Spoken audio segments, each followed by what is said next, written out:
भगवते वासुदेवाय नारायणं नमस्कृत्य नरं चैव नरोत्तमं देवीं सरस्वतीं व्यासं ततो जयमुदीरये। हे कृष्ण करुणा सिंधु दीनबंधु जगत्पते गोपेश गोपिका कांत राधा कांत नमोस्तुते। तप्त कांचन गौरांगी राधे वृंदावनेश्वरी वृषभानुसुते देवी प्रणमामि हरिप्रिये। जय श्री कृष्ण चैतन्य प्रभु नित्यानंद श्री अद्वैत गदाधर श्रीवासदि गौर भक्त वृंदा।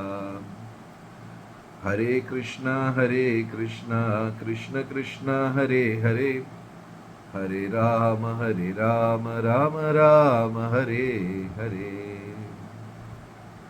हरे कृष्णा। அனைத்து பக்தர்களுக்கும் என் மிக பணிவான வணக்கம். காலையில ஜப குழுவில் வந்திருக்கிற எல்லாருக்கும் என்னுடைய வணக்கம். கலிகாலம், கலகம், சண்டை, ஏமாற்றுதல், இது ரெண்டு தான் கலிகாலத்தினுடைய குணங்கள். சண்டையிடுவது, ஒருத்தரை ஒருத்தர் ஏமாற்றுவது, கலகம் காப்பட்டியம் அப்படின்னு சொல்லுவாங்க.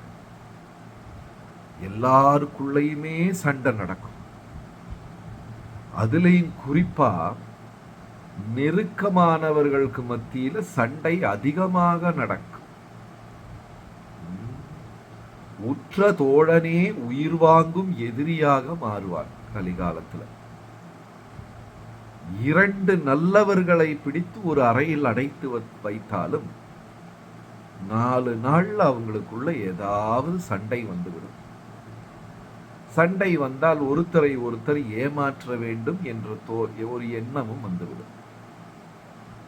இது கலியுகத்தில் நிறைய இருக்கு.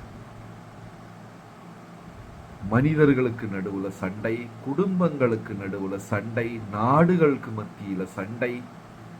இந்த சண்டையெல்லாம் ஒரு முறை ஆரம்பித்து வைத்து விட்டால் அதுக்கப்புறம் அதுக்கு ஒரு முடிவே கிடையாது. அப்படியே அது போய்கொண்டே இருக்கிறது. கலிகாலம், சண்டையிடுவது, ஏமாற்றுவது, இது ரெண்டு தான் கலிகாலத்தினுடைய முக்கியமான குணங்களாக இருக்கிறது.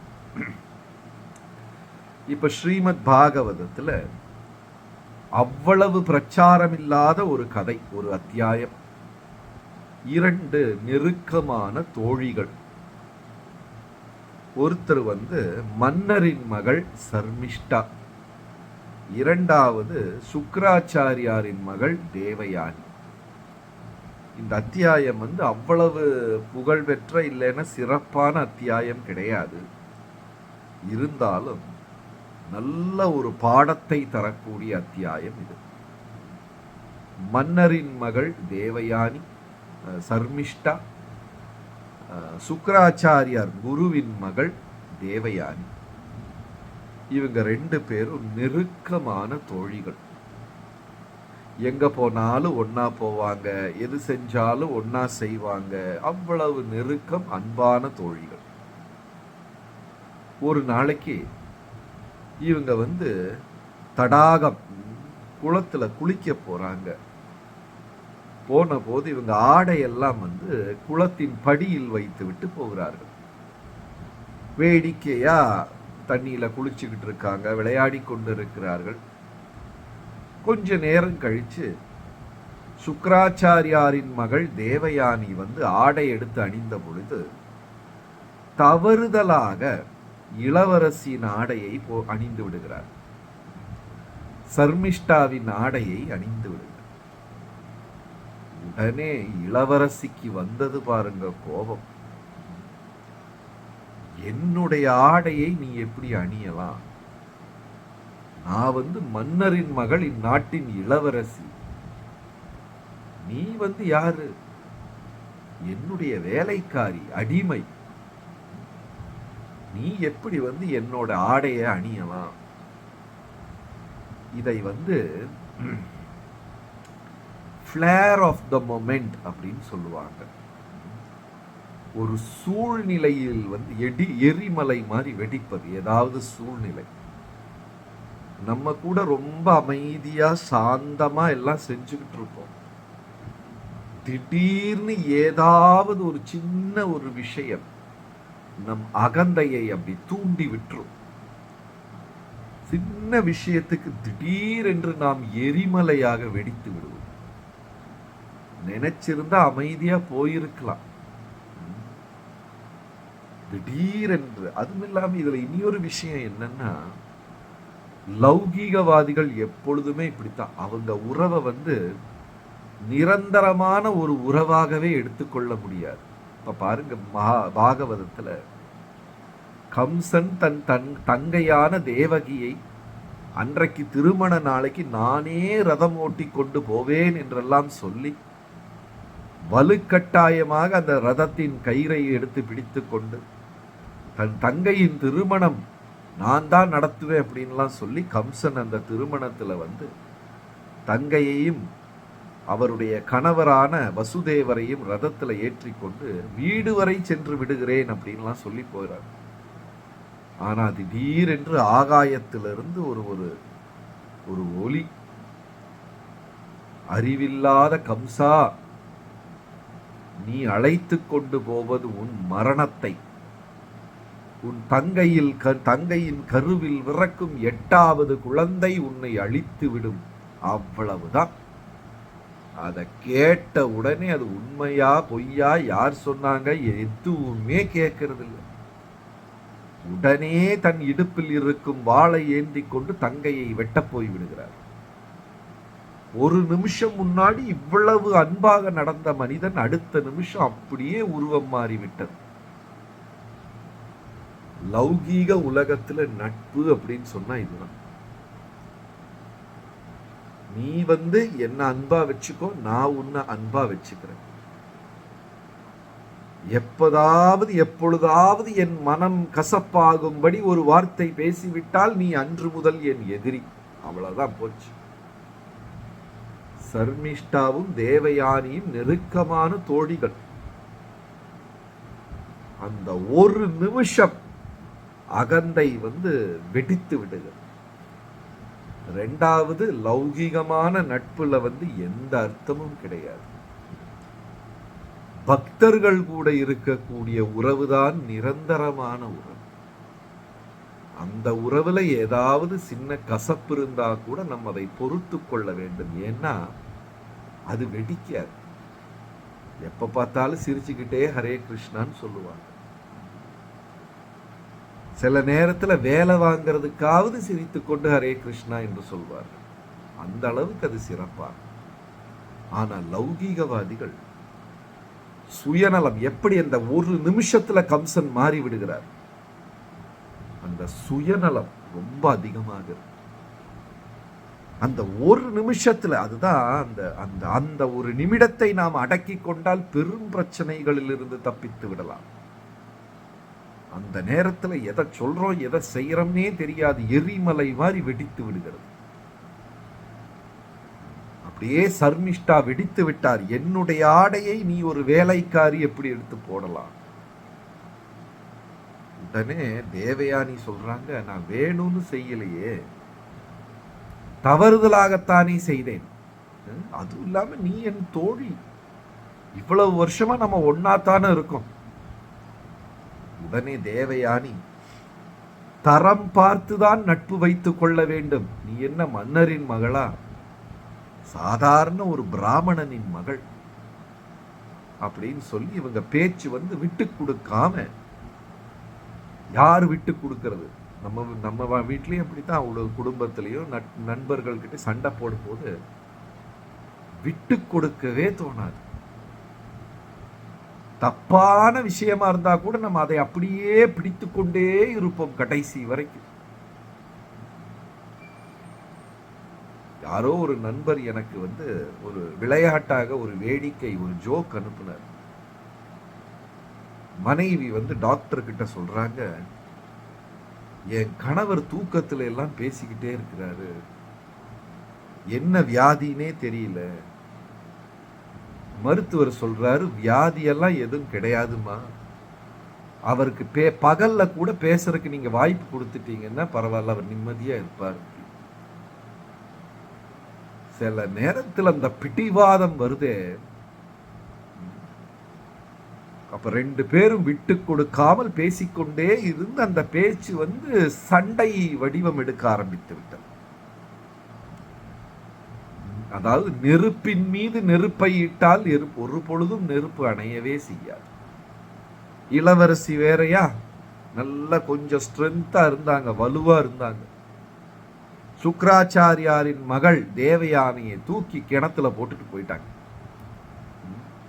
சண்டை வந்து பாருங்க, தூக்கி கிணத்துக்குள்ள வீசிட்டு போயிட்டாங்க. அதுவும் கூட அவங்க நேரடியா ஆடை உடுக்கல, சரியா முழுசா எல்லாம் ஆடை அரை குறையாதான் போட்டிருக்காங்க, தூக்கி கிணத்துல வீசிட்டு போயிட்டாங்க. அவ்வளவுதான். அந்த தேவயானிக்கு வந்தது பார் கோபம், நான் யாருன்னு காமிக்கிறேன். சிலப்ப இந்த மனிதர்கள் எப்பவுமே சண்டை போடும்போது இந்த வார்த்தையை யூஸ் பண்ணிக்கிட்டே இருப்பாங்க, நான் யார் தெரியுமா, நான் யார் தெரியுமா அப்படின்னு. என்ன கொம்பா வந்திருக்கு, ஒரு சின்ன காய்ச்சல் வந்தா போதும், அவ்வளவுதான், 4 நாளைக்கு எந்திரிக்க முடியாது. இதில் அகந்தை படுவதற்கு நமக்கு என்ன இருக்கு? 4 கையோட பிறந்தமா, இல்ல 8 அடி இது உயரத்துல பிறந்தமா? ஒண்ணுமே கிடையாது. உடனே தேவயானி, சுக்ராச்சாரியாரின் மகள், என்னையா தூக்கி கிணத்துல வீசிட்ட, நான் யாருன்னு காமிக்கிறேன், போய் அப்பா முன்னாடி அழுக ஆரம்பித்து விட்டார். இளவரசி இப்படி செய்து விட்டார்கள், எனக்கு தாங்க முடியல, நீங்க ஏதாவது செஞ்சுதான் ஆகணும். மகள் மீது கொண்ட பேர் அன்பால் நேரா சுக்ராச்சாரியார் மன்னரிடம் போய் சொல்லுகிறார், இனி நான் உங்கள் நாட்டில் இருக்க மாட்டேன். என் மகளை உங்கள் மகள் ஏளனம் செய்து கிணற்றுக்குள் வீசிவிட்டால் இனி நான் எந்த இடத்துல ஒரு பிராமணனுக்கு மரியாதை இல்லையோ அந்த படியை நான் மிதிக்க மாட்டேன், உங்கள் நாட்டை விட்டு போறேன். மன்னர் பயந்துட்டார். குருநாதர் போனா நான் என்ன செய்வேன்? இந்த நாட்டின் ஆசீர்வாதம் கெட்டு போய்விடுமே. காலில் விழுகிறார், குருவின் காலில், சுக்ராச்சாரியரே நீங்க போகாதீங்க போகாதீங்க. அப்ப சுக்ராச்சாரியார் சொல்றார், சரி நான் போகல, ஆனா அதற்கு ஒரு நிபந்தனை. என்ன நிபந்தனை? வாழ்நாள் பூரா உங்கள் மகள் இளவரசி என் மகளின் அடிமையாக வேண்டும் அப்படின்ட்டார். மன்னருக்கு வேற வழி இல்லை, நாட்டை காப்பாற்ற வேண்டும். சுக்ராச்சாரியார் கோபப்பட்டு போய்விட்டால் அவ்வளவு பெரிய ஆச்சாரியர். நீங்க கூட வீட்டுல எல்லாம் பத்திரமா ஜாதகம் வைத்திருப்பீர்கள், கட்டங்கட்டமா போத்துட்டு, அதுல ஒரு 12 கட்டம் இருக்கும். அதுல ஒரு கட்டத்துல சுக்கிரன் உட்கார்ந்துகிட்டு இருப்பார். அவர் எங்கேயாவது தப்பான இடத்துல போய் உட்கார்ந்துட்டாரு, நம்ம தெருக்கோடியில உட்கார வேண்டி வந்துடும். நல்ல இடத்துல உட்கார்ந்தா நம்ம ஏசியில உட்கார்ந்துகிட்டு இருப்போம். அப்ப சுக்ராச்சாரியார் அரண்மனையை விட்டு போவேன் என்று சொன்ன உடனே மன்னர் பயந்து போய் வேற வழி இல்லாமல் தன் மகளை, இளவரசியை, சுக்ராச்சாரியனின் மகளின் அடிமை, நிரந்தரம், அது 1 நாள் 2 நாள் கிடையாது, வாழ்நாள் பூராம் அடிமையாக வேண்டும் அப்படின்னு கொடுத்துட்டார். இளவரசியின் அகந்தை, கோபம் தலைக்கு மீதே போய்விட்டது. என்ன போய் அடிமையாக்க சொல்லிட்டாங்களே, அவங்க இதை எப்படியாவது பழிக்கு பழி வாங்கிவிட வேண்டும் என்று சொல்லி ரகசியமாக தேவயானியின் கணவனை தன்வசப்படுத்தி விடுகிறார்கள். இங்க பாருங்க, இந்த சண்டை முடியவே இல்லை. 2 பெண்களுக்கு மத்தியில வந்த சண்டை, இந்த கதை போய் போய் கடைசியில மன்னர் மீது, நாட்டின் மீது சாபம் விழக்கூடிய ஒரு சூழ்நிலை உருவாக்கிடும். இங்க யார் விட்டு கொடுத்திருந்தாலும் இந்த சண்டை அன்னைக்கே தீர்ந்திருக்கும். தெரியாம உன் ஆடைய போட்டுட்டம்மா மன்னித்துக்கொள். இல்ல இளவரசியாவது தவறுதலாகத்தானே போட்ட, நீ என் தோழி தானே, நீயே வச்சுக்கோ. ஒரு துணியிலையா கஷ்டம், நீயே வச்சுக்கோ அப்படின்னு விட்டு கொடுத்துருக்கலாம். சரி, அதுக்கப்புறம் கிணத்துல வீசிட்டாங்க. சுக்கராச்சாரியாரின் மகள் நினைச்சிருந்திருக்கலாம், ஏதோ கோபத்துல இளவரசி செஞ்சிட்டாங்க, பரவாயில்ல என் தோழி தானே, விட்டு கொடுத்துருக்கலாம். இளவரசியாவது ஐயோ கிணத்துல தூக்கி வீசிட்டனே, இவ்வளவு பெரிய தப்ப செஞ்சிட்டனே, மன்னிச்சுக்கோ அப்படின்னு கேட்டிருக்கலாம். ஆனா யார் முதல்ல விட்டு கொடுப்பது? அந்த போட்டி, 2 தோழிகள் மத்தியில வந்த போட்டி நாட்டையே பாதித்தது. நெருப்பு ஒரு சின்ன தீக்குச்சி தான். அந்த தீக்குச்சி நினைச்சா ஒரு காட்டையே அழித்து விடும் இல்லையா? அந்த தீக்குச்சியும் காட்டில் இருக்கிற ஒரு விறகுதான், ஒரு சின்ன குச்சி. அது போதும் ஒரு காட்டை முழுவதுமாக அழிப்பதற்கு. அதே மாதிரி ஒரு வினாடி வரக்கூடிய கோபம் நம்ம வாழ்நாள் பூரா சேர்த்து வைத்த அனைத்தையும் அழித்துவிடும். சுக்கராச்சாரியாரின் தேவயானியின் சர்மிஷ்டா கதை ரொம்ப முக்கியமான கதை. எல்லாருக்கும் மார்கழி மாத நல்வாழ்த்துக்கள். ஹரே கிருஷ்ணா. நன்றி.